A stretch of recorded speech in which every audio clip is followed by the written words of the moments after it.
All, welcome back to another new video of learn with Bhavna. आज मैं आ गई हूँ क्वेश्चन आंसर्स लेके MSO 001 sociological theories and concepts के। Right, as you know exams are approaching soon. 9 दिसंबर से आपकी एग्जाम है। उससे पहले आपको हर एक टॉपिक की वीडियो मिल जाएगी।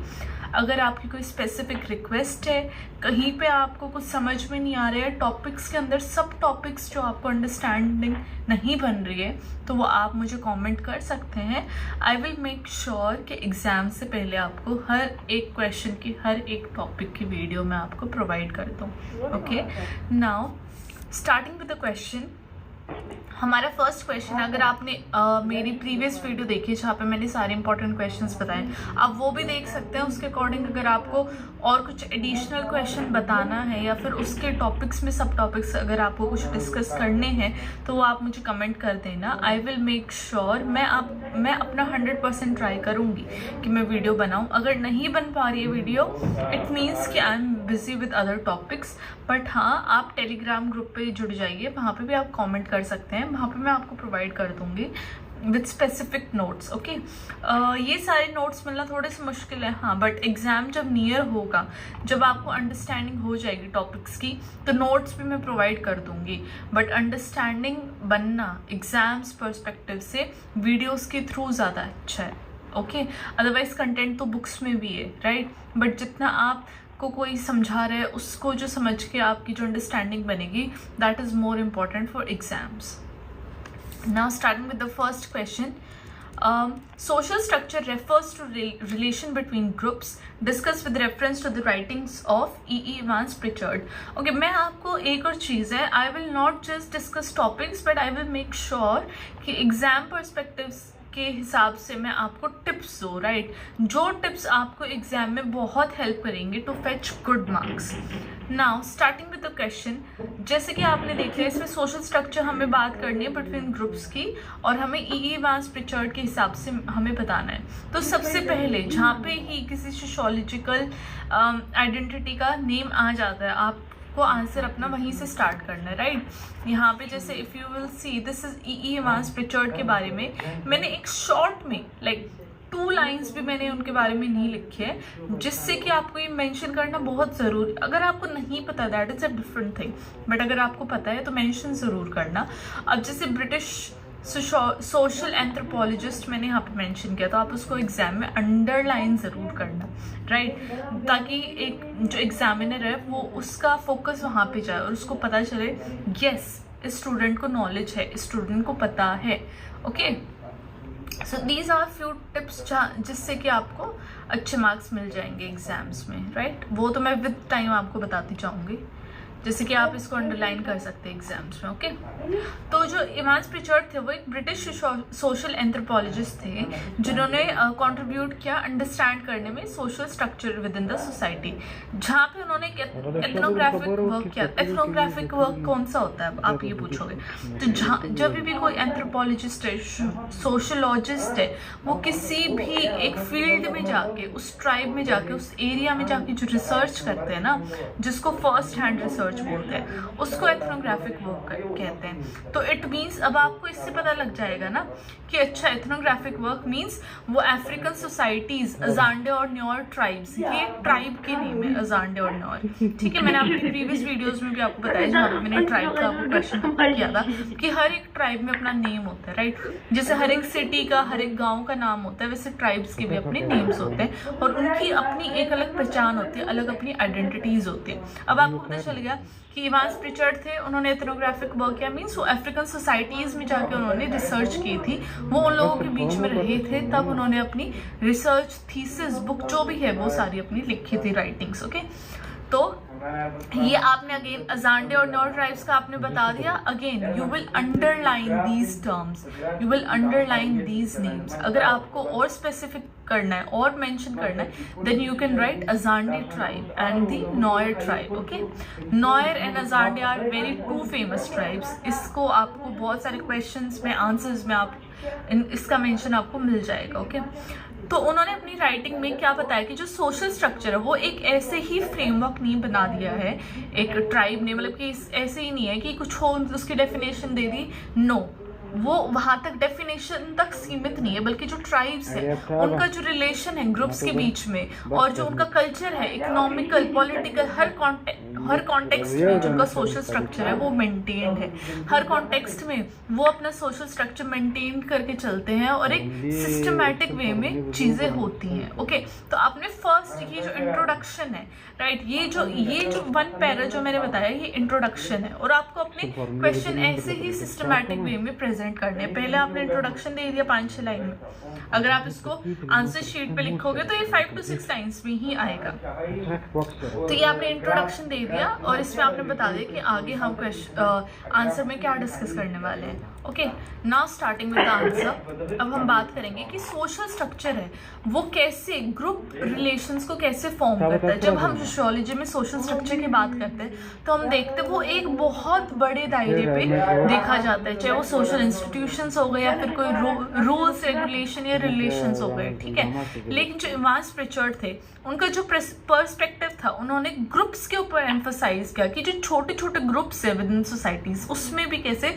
सोशल स्ट्रक्चर बनाया गया है और मेंटेन किया जाता है। ओके, नाउ इसका फर्स्ट पॉइंट आ जाता है हमारे सेगमेंट्री लीनिएज सिस्टम। सेगमेंट्री क्या होते हैं? सेगमेंट्स जो बना देते हैं एक तरीके से हायरार्की वाइज। जब एक लीनिएज सिस्टम में ग्रुप्स में सोशल स्ट्रक्चर में ये देखा जाता है, जैसे कि उन्होंने बात की। अब आप यहाँ पे एग्जाम्पल्स दोगे अपने, राइट, यहाँ पे अजांडे और न्योल ट्राइब्स के इन जो शॉर्ट जो ये हमने इनको एक तरीके से स्ट्रक्चर कर दिया अपने आंसर को, वहाँ पे आप इनके ट्राइब्स के एग्जाम्पल्स दोगे। ओके, बिकॉज उनका काम ही उसी पे था।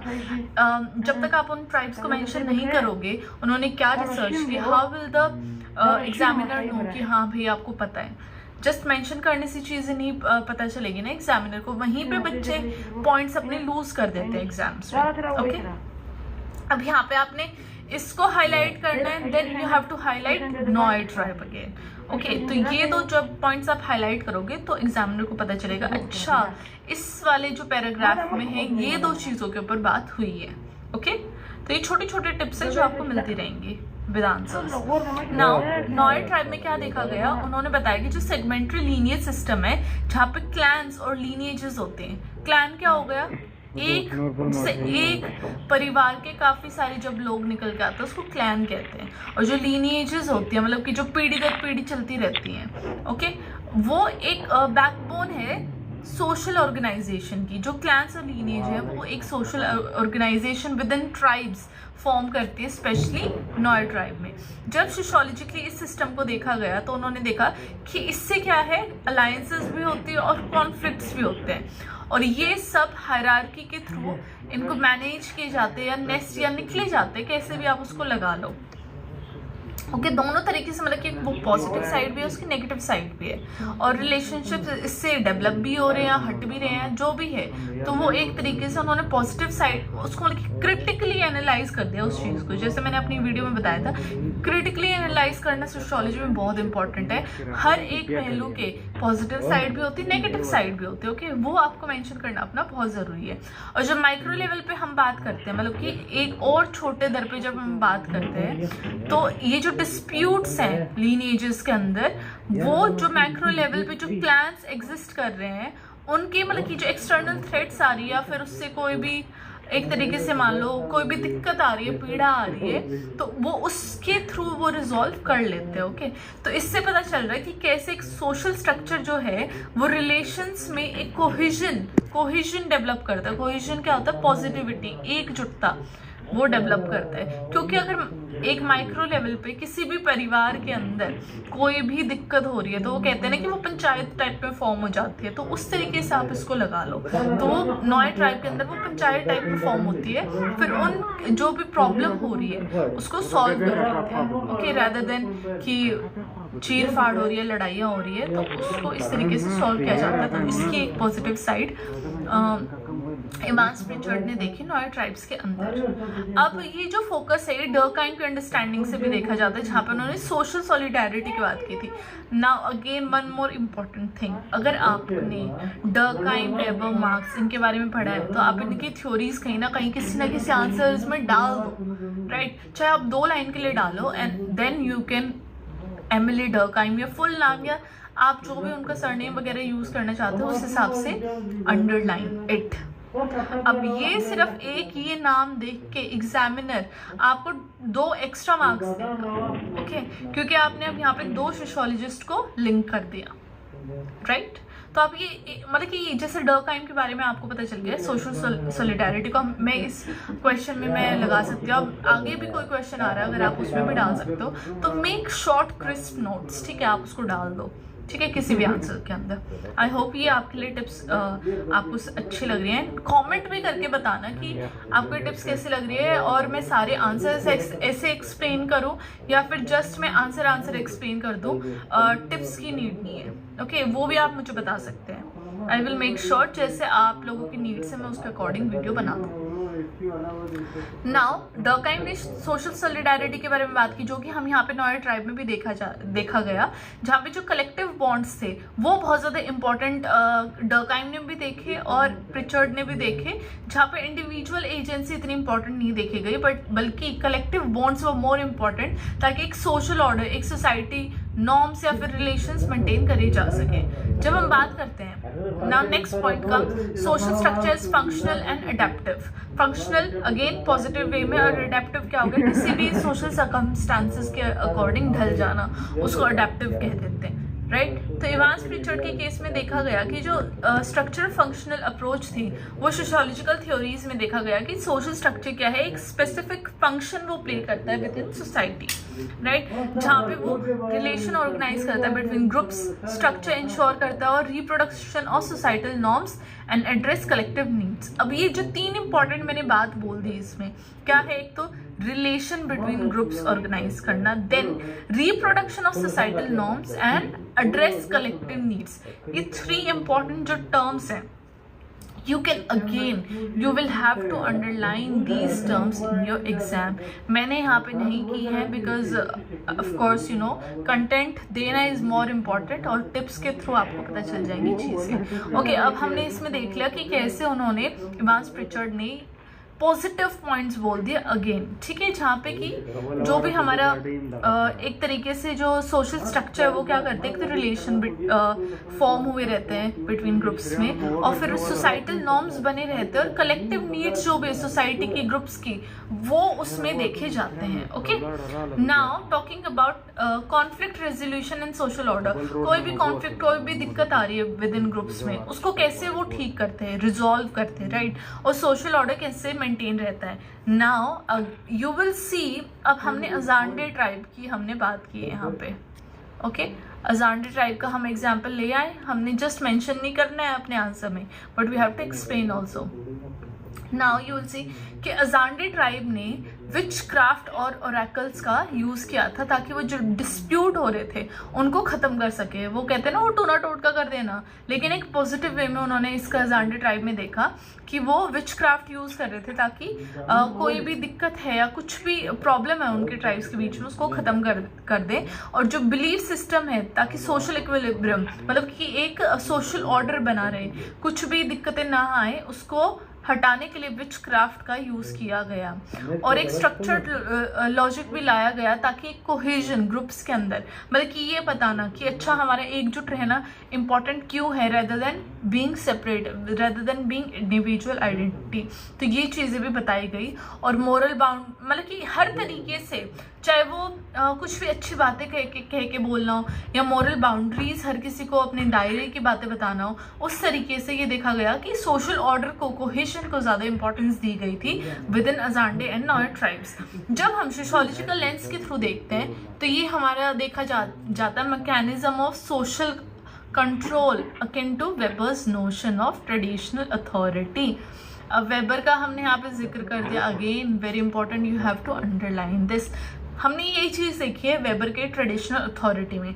हमने क्या देखा था कि ट्रेडिशनल अथॉरिटी में क्या किया जाता था कि सबको एक दायरे में जुट कर दिया जाता था ताकि लोग अलग अलग ना हो जाएं, तो उसको ट्रेडिशनल अथॉरिटी हमने वेबर का यहाँ पे लिंक कर दिया इस पॉइंट में। अगेन आप इसको हाईलाइट कर दो। एक क्वेश्चन में एक आपको सोशियोलॉजिस्ट बताने, 2 बताने, 3 बताने, इट्स अप टू यू। अब मैंने क्या बोला, यहाँ पे हमने अजांडिया हाईलाइट कर दिया, वेबर हाईलाइट कर दिया, राइट। आप यहाँ पे सोशल इक्विलिब्रियम हाईलाइट कर सकते हो because that is a sociological term. आप यहाँ पे विच क्राफ्ट हाईलाइट कर सकते हो क्योंकि अजांडिया में वो चीज़ें परफॉर्म होती थी, राइट। तो ये जो छोटी छोटी चीज़ें, अब आपको देखो सिर्फ एक इस पैराग्राफ में आप इतनी सारी इंपॉर्टेंट चीज़ें हाईलाइट कर दोगे तो आपका एग्जामिनर मार्क्स कहीं पे काट ही नहीं सकता, क्योंकि एग्जामिनर को क्या होता है, इतनी शीट्स चेक करनी होती है, वो हर एक वर्ड नहीं पढ़ेगा आपका, लेकिन हाँ वो हाईलाइटेड वर्ड्स, अंडरलाइंड वर्ड जरूर पढ़ेगा और वहीं पे आपको अपने मार्क्स लेने हैं। ओके, नाउ टॉकिंग अबाउट, हमारे इसका थर्ड सेक्शन आ जाता है जो कि आता है कल्चरल कॉन्टेक्स्ट और सोशल स्ट्रक्चर। कल्चरली कैसे इंपॉर्टेंट है सोशल स्ट्रक्चर्स, राइट।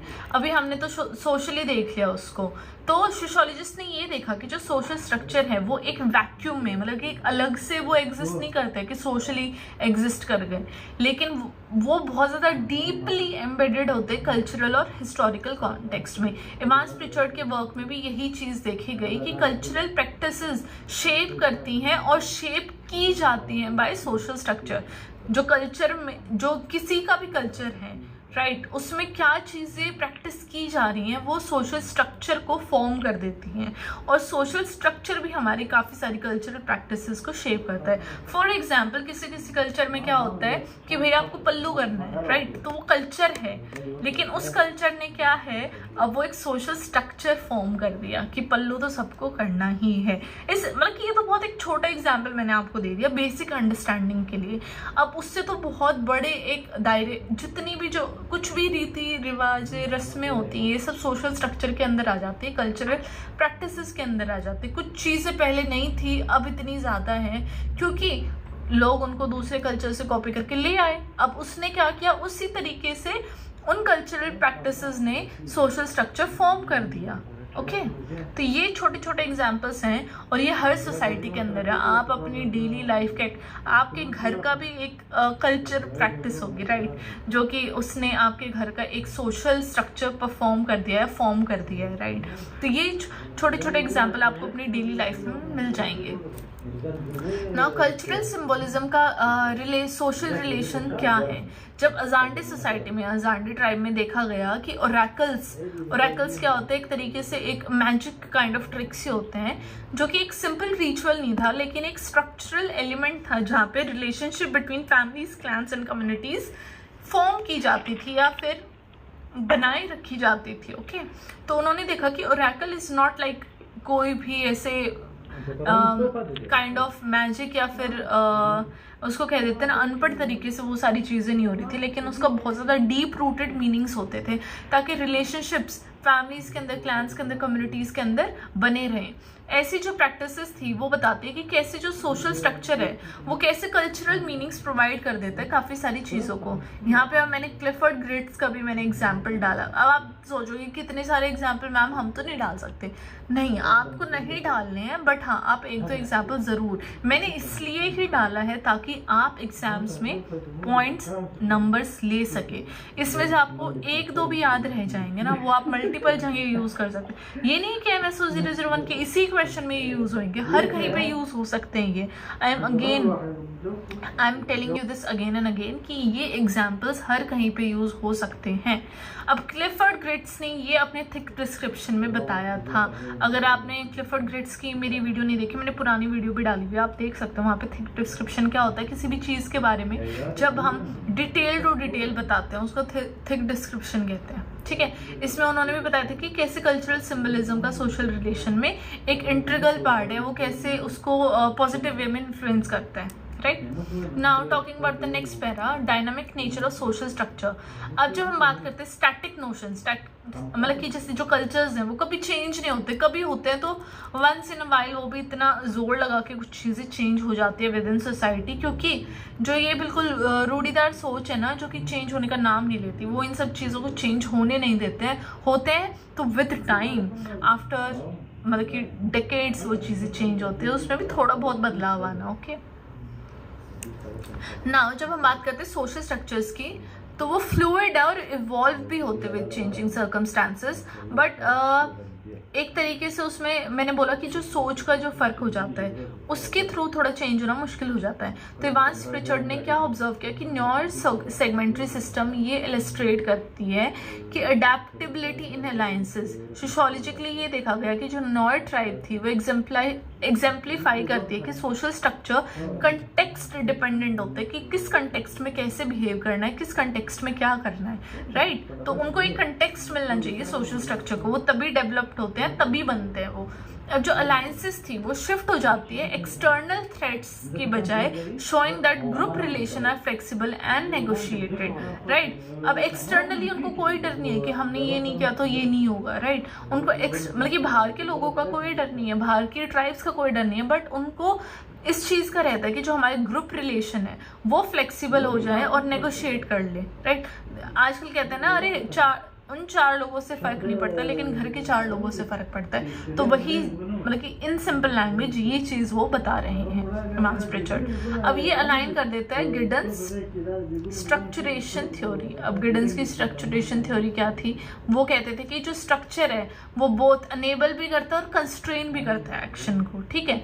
अब गिडन्स ने अपने थ्योरी में, स्ट्रक्चरेशन थ्योरी में यही बात की थी जो इवांस प्रिचर्ड यहाँ पे बता रहे हैं नॉर ट्राइब के बारे में, कि जो स्ट्रक्चर है वो काफ़ी सारी चीज़ों पे लिमिटेशन भी लगा देता है, काफ़ी सारी चीज़ें होने भी नहीं देता है, लेकिन जो स्ट्रक्चर है सोसाइटी का वो काफ़ी सारी चीज़ों के लिए हमें अनेबल भी करता है कि हम वो सारी चीज़ें अचीव कर सकें।